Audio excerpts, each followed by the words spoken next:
E5 TV news కు స్వాగతం. ముందుగా హెడ్లైన్స్. అమర్నాథ్ యాత్రికులకు అలర్ట్, అడ్వాన్స్ రిజిస్ట్రేషన్ ప్రారంభం.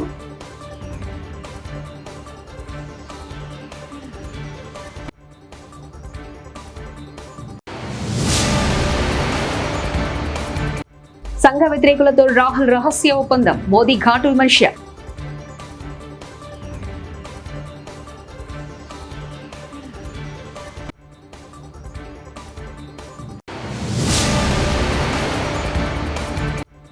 ఎమ్మెల్సీ కవితకు బిగ్ షాక్, మళ్లీ కస్టడీ పొడిగింపు.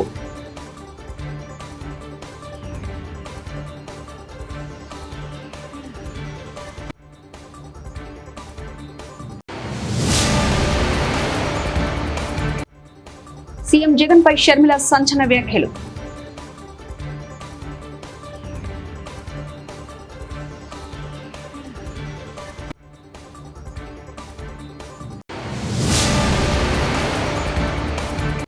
చంద్రబాబు వ్యాఖ్యలు అభ్యంతరకరంగా ఉన్నాయి, మంత్రి బొత్స.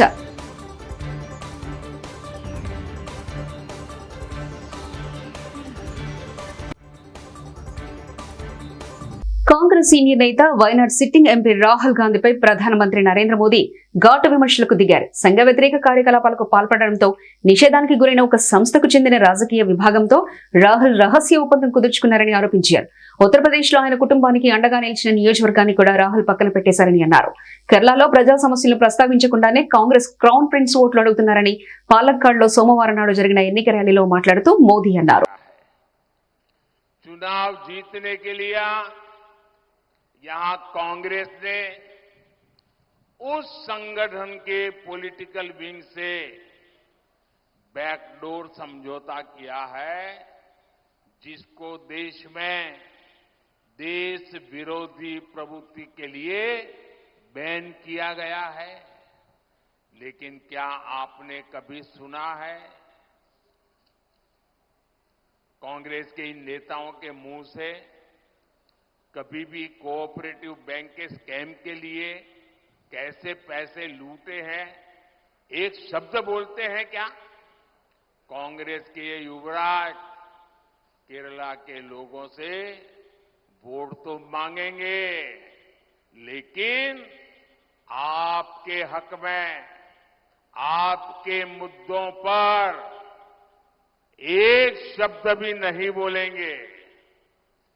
అమర్నాథ్ వార్షిక యాత్ర 2024 జూన్ 29 నుంచి ఆగస్టు 19 వరకు కొనసాగుతుందని అమర్నాథ్ తీర్థక్షేత్ర బోర్డు శనివారం ప్రకటించింది. 52 రోజుల పాటు సాగే యాత్రకు సంబంధించిన ముందస్తు రిజిస్ట్రేషన్ ప్రక్రియ ఏప్రిల్ 15 నుంచి ప్రారంభమవుతుందని బోర్డు వెల్లడించింది. ఢిల్లీ లిక్కర్ స్కామ్ కేసులో బీఆర్ఎస్ నాయకురాలు ఎమ్మెల్సీ కవితకు మరో షాక్ తగిలింది. ఈ నెల 23 వరకు కవితకు జ్యుడిషియల్ కస్టడీ విధించింది rows avenue court. Liquor scam కేసులో కవితను 3 రోజులు సిబిఐ కస్టడీకి అప్పగించారు. ఈ 3 రోజుల కస్టడీ నేటితో ముగియడంతో ఆమెను రౌస్ అవెన్యూ కోర్టులో హాజరుపరిచారు. ఈ సందర్భంగా సిబిఐ తరఫు న్యాయవాదులు, కవిత తరఫున న్యాయవాదుల మధ్య వాదోపవాదాలు జరిగాయి. 14 రోజుల జ్యుడిషియల్ కస్టడీకి ఇవ్వాలని సిబిఐ కోరింది. సాక్ష్యాలను కవిత ముందు పెట్టి విచారించామని, విచారణకు ఆమె సహకరించలేదని సిబిఐ ఆరోపించింది. ఇరుపక్షాల వాదనలు విన్న ధర్మాసనం కవితను 9 రోజుల జ్యుడిషియల్ కస్టడీకి అప్పగించింది. దీని ప్రకారం కవిత ఏప్రిల్ 23వ తేదీ వరకు జ్యుడిషియల్ కస్టడీలో ఉండనున్నారు. ఏపీలో ప్రధాన పార్టీల అధినేతలపై వరుసగా రాళ్ల దాడులు జరుగుతున్న విషయం తెలిసిందే. ఏపీ సీఎం వైసీపీ అధినేత వైఎస్ జగన్ రెడ్డి, తెలుగుదేశం జాతీయ అధ్యక్షుడు నారా చంద్రబాబు నాయుడు, జనసేన అధినేత పవన్ కళ్యాణ్ పై జరిగిన రాళ్ల దాడి ఘటనలు తెలుగు రాష్ట్ర రాజకీయాల్లో హాట్ టాపిక్ గా మారాయి. ఈ విషయంపై టీపీసీసీ వర్కింగ్ ప్రెసిడెంట్ జగ్గారెడ్డి సంచలన వ్యాఖ్యలు చేశారు. సోమవారం నాడు గాంధీ భవన్ లో జగ్గారెడ్డి మీడియాతో మాట్లాడుతూ ఏపీలో కొత్త డ్రామా నడుస్తుందని అన్నారు. ఆయా పార్టీల నేతలను రాళ్లతో కొట్టడం ఏంది అని ప్రశ్నించారు. ఇచ్చిన హామీలు అమలు చేయకుండా సీఎం జగన్ ఏపీ ప్రజలను మోసం చేశారని పీసీసీ చీఫ్ షర్మిల ఆరోపించారు. ఎన్నికల ప్రచారంలో భాగంగా చిత్తూరు జిల్లా గంగాధర నెల్లూరు నియోజకవర్గం కార్వేటి నగర్ లో ఆమె ఇవాళ పర్యటించారు. మొదట రోడ్ షో నిర్వహించారు. ఆ తర్వాత జరిగిన సభలో ఆమె మాట్లాడుతూ ఎక్సైజ్ శాఖ మంత్రి నారాయణస్వామి మద్యం వ్యాపారంలో బాగా సంపాదించారని విమర్శించారు. నాసిరకం మద్యం విక్రయించడం ద్వారా పేద ప్రజల జీవితాలను వైసీపీ ప్రభుత్వం నాశనం చేసిందన్నారు. జగన్ ప్రభుత్వం ఒక్క చేత్తో మట్టి చెంబు ఇస్తూ మరో చేత్తో వెండి చెంబు లాగేసుకుంటుందని విమర్శించారు. టీడీపీ బీజేపీ పొత్తు పెట్టుకుంటే జగన్ మోదీకి తొత్తుగా మారారని ఆరోపించారు. ప్రత్యేక హోదా విషయంలో వైసీపీ ఆంధ్రప్రదేశ్ ప్రజలను మోసం చేసిందన్నారు. ఎన్నికలకు ముందు ప్రత్యేక హోదా సాధిస్తామని చెప్పిన జగన్ 5 ఏళ్ల కాలంలో ఎందుకు తీసుకురాలేకపోయారని ప్రశ్నించారు. వైసీపీ డ్రామాలను ప్రజలు గమనిస్తున్నారని షర్మిల పేర్కొన్నారు. ఎన్నికల వేళ ఏపీలో చిత్ర విచిత్రమైన ఘటనలు చోటు చేసుకుంటున్నా ఏకంగా ముఖ్యమంత్రిపై రాయి విసడం ఎంతటి దుమారాన్ని రేపిందో అందరికీ తెలిసిందే. విజయవాడ సింగనగర్ లో ఎన్నికల ప్రచారం నిర్వహిస్తుండగా సీఎం జగన్మోహన్ రెడ్డిపై ఆగంతకులు 2 రాళ్లు విసిరారు. ఈ దాడిలో రాయి తగలడంతో జగన్ కంటికి గాయమవగా మరో రాయి పక్కనే ఉన్న మాజీ మంత్రి వెల్లంపల్లి శ్రీనివాస్ కు తగిలింది. ఈ ఘటన రాష్ట్ర వ్యాప్తంగా తీవ్ర కలకలం రేపింది. అయితే సాక్షాత్తు ముఖ్యమంత్రిపై దాడి జరిగినప్పటికీ సదరు వ్యక్తులు ఇప్పటికీ దొరకకపోవడం గమనార్హం. పటిష్టమైన భద్రత ఉన్నప్పటికీ చుట్టూతా పోలీసుల వలయాన్ని దాటి మరీ సీఎం కు తగిలేలా దాడి చేయడం అనేది అసంభవం. కానీ అవన్నీ దాటుకొని మరీ ముఖ్యమంత్రిపై కొందరు అగంతకులు గులకరాళ్లతో దాడి చేయడం అనేక అనుమానాలకు రేపుతుంది. అయితే అగంతకులను పట్టుకునేందుకు పోలీసులు ఎంచుకున్న మార్గం ఇప్పుడు హాట్ టాపిక్ గా మారింది. యాదగిరిగుట్టలో ఎన్నికల ప్రచారంలో పాల్గొన్న ప్రభుత్వ విప్ బీర్లా ఐలయ్య చామల కిరణ్ కుమార్ రెడ్డి గారిని గెలిపించాలని ఓటును అభ్యర్థించిన ప్రభుత్వ whip Beerla Ilaiah Bhuvanagiri parliament Congress party అభ్యర్థి చామల కిరణ్ కుమార్ రెడ్డి అత్యధిక మేజర్తో గెలిపించాలని సోమవారం రోజు యాదగిరిగుట్ట పట్టణంలో ప్రభుత్వ విప్ ఆలేరు ఎమ్మెల్యే బీర్లా ఐలయ్య ప్రచారం నిర్వహించారు. ఈ ప్రచారంలో భాగంగా ఓ హోటల్లో పూరీలు వేస్తూ వినూత్నంగా ప్రచారం చేశారు. ప్రతి ఒక్కరూ చేయి గుర్తు ఓటు వేయాలని ఓటును అభ్యర్థించారు. ఈ కార్యక్రమంలో కౌన్సిలర్లు, పట్టణ కాంగ్రెస్ పార్టీ నాయకులు, కార్యకర్తలు తదితరులు పాల్గొన్నారు. కాంగ్రెస్ కోటేస్తే ఫ్రీ సాయిపోయి అందరికి ఎప్పుడు చేయి గుర్తుకోవడానికి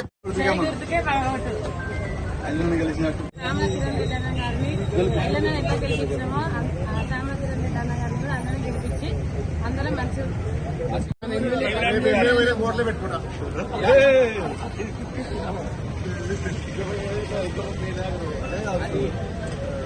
నేను హోటల్ మెయింటైన్ చేసిన అలా తెలియదు.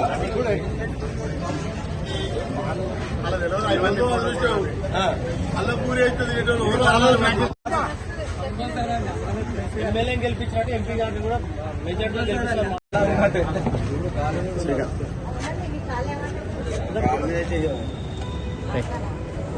మొన్న విజయవాడ ఎన్నికల ప్రచారంలో పాల్గొన్న సీఎం జగన్ రెడ్డిని టార్గెట్ చేస్తూ ఒక షూటర్ తో టీడీపీ నేతలు కొట్టించారని మంత్రి బొత్స సత్యనారాయణ ఆరోపించారు. సోమవారం నాడు విశాఖలో ఆయన మీడియాతో మాట్లాడుతూ ఆ రోజు రాయితో జగన్ ని కొట్టించడం, నిన్న గులకరాలతో దాడి చేయించుకోవడం ఎందుకని ప్రశ్నించారు. జగన్ యాక్టర్ కాదు, రియల్ ఫైటర్ అని కొనియాడారు. దీంట్లో కూడా అసోసియేషన్ లో ధర్నాల్లో దీక్ష కూర్చున్న గాజువాక క్యాండిడేట్ ఎవరైతే ఉన్నారో మరి ఆ అభ్యర్థి వచ్చి ఇప్పుడు ఎన్డీఏ క్యాండిడేట్గా అభ్యర్థిగా పోటీ చేస్తున్న నేపథ్యంలో మరి ఆ చేసిన ధర్నాలు, చేసిన పోరాటాలు ఇవన్నీ ఫేక్ అని కదా, ఫేక్ అని కదా. దేనికి చేయాలా ఆ ధర్నాలను, ఆ నిరాదీక్షలను? మేము మాది ఆ రోజు మా స్టాండ్ ఒకటే, ఈరోజు మా స్టాండ్ ఒకటే. మళ్ళీ ఈరోజు నిన్న గాజువాక స్టీల్ ప్లాంట్ ప్రాంతానికి వచ్చిన మరి తెలుగుదేశం నాయకులు దాని గురించి మాట్లాడు అంటే వాళ్ళ తాలూకా దుర్బుద్ధి, వాళ్ళ తాలూకు విధానం, వాళ్ళ అభిప్రాయం తాటతల్లం అయిపోయింది. ఇక నిర్ణయించు. కాకినాడ జనసేనలో బగ్గుమన్న వర్గ విభేదాలు.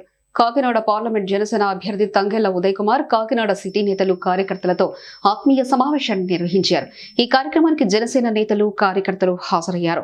అయితే స్టేజి పైకి తమ నాయకుడిని పిలవకుండా అవమానించారంటూ జనసేన పార్టీలోని ఒక వర్గం ఆందోళనకు దిగింది. స్టేజి దగ్గరికి వెళ్లి మరీ ఆందోళన చేపట్టారు. ఒక వర్గంపై మరో వర్గం నేతలు విమర్శలు చేసుకున్నారు. ఏప్రిల్ 13న తనపై జరిగిన దాడి తర్వాత సీఎం జగన్ తన యాత్రను ప్రారంభిస్తుండగా కృష్ణా జిల్లా గన్నవరంలో ఆయనకు మద్దతుగా పెద్ద ఎత్తున జనం వచ్చారు. ఈ నిండిపోయిన రోడ్లను చూసేనే తెలుస్తుంది ప్రజలకు ఆయనపై ఉన్న ప్రేమంతో.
నూతన పార్టీ కార్యాలయం ప్రారంభోత్సవం ఈ రోజు ఉదయం ward 7 Lal Bazar main road లో కంటోన్మెంట్ కాంగ్రెస్ పార్టీ అభ్యర్థి శ్రీ గణేష్ ఆధ్వర్యంలో కాంగ్రెస్ పార్టీ కార్యాలయం ప్రారంభించడం జరిగింది.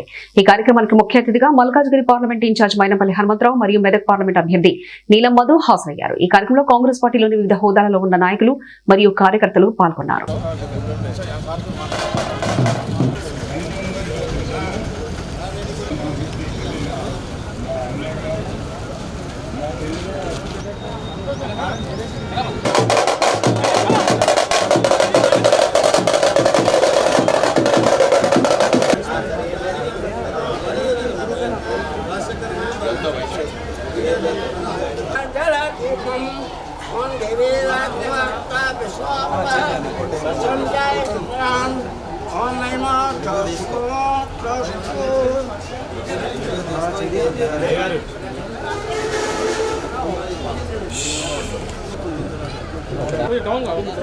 చేసి ఈ ల్యాండ్ కొని మనని నానా ఇబ్బందులు పెట్టిండు గ్రామస్తులని మనందరినీ.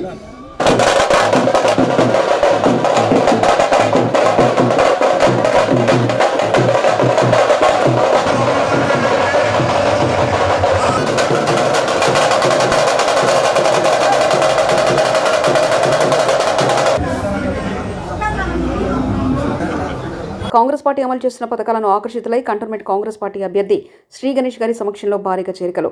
కంటోన్మెంట్ నియోజకవర్గ పరిధిలోని వార్డు 7 లాల్ బజార్కి చెందిన వారు కాంగ్రెస్ పార్టీ పథకాలకు ఆకర్షితులై పెద్ద ఎత్తున కాంగ్రెస్ పార్టీ కంటోన్మెంట్ ఎమ్మెల్యే అభ్యర్థి శ్రీ గణేష్ గారి సమక్షంలో కాంగ్రెస్ పార్టీలో చేరారు. వీరికి పార్టీ కండువా కప్పి పార్టీలోకి ఆహ్వానించారు శ్రీ గణేష్. చేరిన వారిలో మురళీ ముద్రాస్, భక్తవచలం, మధు, నాగేష్ గౌడ్, రాజేందర్ సింగ్, సాయి యాదవ్, శివ, భరత్, ఆనంద్ జైన్ తదితరులు పాల్గొన్నారు.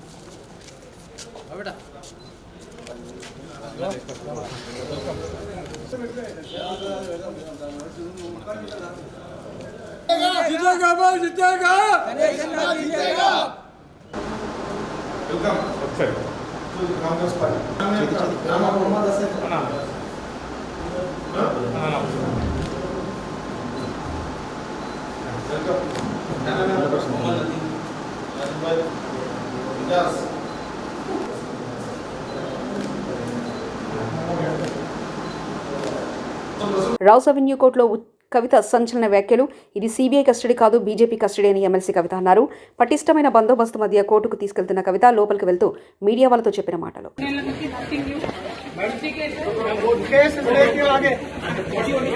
హనుమకొండ జిల్లా పరకాల పట్టణంలో వరంగల్ ఎంపీ అభ్యర్థి ఆరూరి రమేష్ కమలం పువ్వు గుర్తుకు ఓటు వేసి గెలిపించాలని పట్టణంలో ప్రచారం చేసిన పరకాల కంటెస్టెంట్ ఎమ్మెల్యే అభ్యర్థి పగడాల కాళీ ప్రసాదరావు ప్రచారం చేస్తూ పట్టణంలో తిరిగి అనంతరం భారతీయ జనతా పార్టీ కార్యాలయంలో ప్రింట్ అండ్ ఎలక్ట్రానిక్ మీడియా ద్వారా పత్రికా సమావేశం నిర్వహించారు. హాజరైన బూత్ ఇన్ఛార్జ్ అధ్యక్షులకు మరియు బీజేపీ నాయకులకు, అలాగే ఈ సమావేశం ఇచ్చిన ప్రింట్ ఎలక్ట్రానిక్ మిత్రులందరికీ చేతులెత్తి నమస్కరిస్తున్నాను. ఈరోజు Bharatiya Janata party central committee ఇచ్చిన ఆరు రమేష్ గారు గెలవబోతున్నారు. మీకు తెలుసు, మా అభ్యర్థి ఆరు రమేష్ గారు కాంగ్రెస్ అభ్యర్థి కడియం కావ్య నజీర్ గారు బీజేపీలో ఉన్నారు. మేము అందరం ఉన్నాం. మేము జాతీయవాదానికి, మోడీకి కంకణబద్ధులమై ఈరోజు భారతీయ జనతా పార్టీ విజయానికి మేము కంకణబద్ధులమై ఉన్నాం. చూస్తున్నారు కాంగ్రెస్ గవర్నమెంట్ను. ప్రజలు అనుకుంటున్నారు ఇది అయింది సార్, ఏదో అయింది. అప్పుడు హెడ్లైన్స్. అమర్నాథ్ యాత్రికులకు అలర్ట్, అడ్వాన్స్ రిజిస్ట్రేషన్ ప్రారంభం.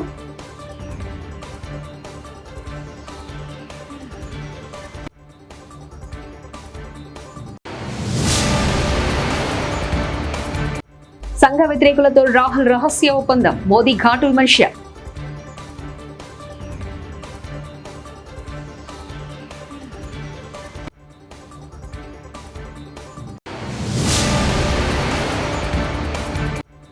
ఎమ్మెల్సీ కవితకు బిగ్ షాక్, మళ్లీ కస్టడీ పొడిగింపు.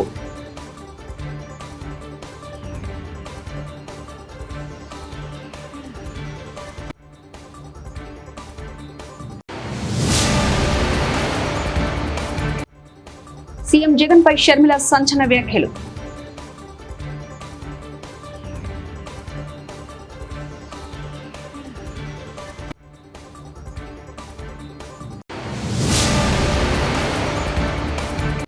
చంద్రబాబు వ్యాఖ్యలు అభ్యంతరకరంగా ఉన్నాయి. మంత్రి బొత్స.